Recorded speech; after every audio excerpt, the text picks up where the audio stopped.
So here we have the BMW 116D on a 67 plate. I'm going to start off by showing you around the outside of the car, and then we'll hop in and run through some controls on the inside.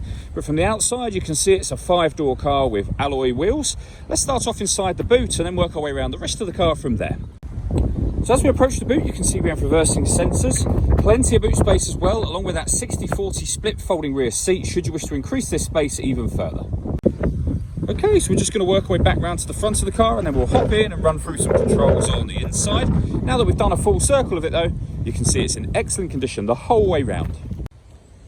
Just briefly before we climb in, I think it's well worth seeing the interior from this exterior point of view. There's plenty to run through on the dashboard, so let's hop in and we'll do that now. Okay, now that we're inside the car, we're going to start with the dials. On the left-hand side, we have the speedometer and fuel gauge, and on the right-hand side, the rev counter.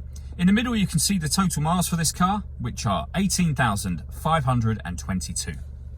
The information displayed above that can be changed using a button on the end of the indicator stalk for various bits of trip computer, fuel economy, and car information. If we back out to the steering wheel, on the left-hand side, we have a speed limiter, and on the right-hand side, we have stereo and phone controls. The phone controls can only be used after such time as you pair up the phone, which is done under the communication heading up on this main screen here. This is BMW's business nav. All of the movement that I'm making is being done using this dial and this collection of buttons just here, known as the iDrive system. So you can see, for example, you can highlight any one of these things, including satellite navigation, and go into them all by using the buttons down there. There's a full video showing how the satellite navigation works on both our website and also on our YouTube channel. When it comes to music in this car, you have the radio, of course, so you have DAB, FM and AM radio, as well as a CD player.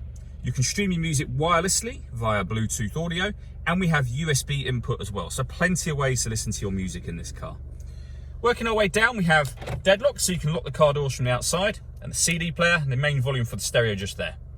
Below that, we have climate control, so you can determine where you'd like the air to be distributed within the car. You can increase and decrease the fan speed. You can change the temperature. And then when you're happy with those settings, this button turns the air conditioning off or back on again, or hit auto, and the car will take control of the direction of the air and the fan speed to maintain the temperature you've asked for. To override it, just readjust the fans and you'll see auto has now gone off. We have a 12-volt charging socket and 2 cup holders, a 6-speed manual gearbox. You can turn off the traction control from here, and then this button will change the driving setup of the car. So you can put the car in sport mode, you can put it in Sport Plus, or you can go all the way back down to Comfort, which is your everyday driving, and then Eco Pro. All that leaves me to say is thank you for taking the time to watch this video. If you'd like to come and see the car in person and have a test drive, please feel free to call any of our MJA sites. We'd love to hear from you soon.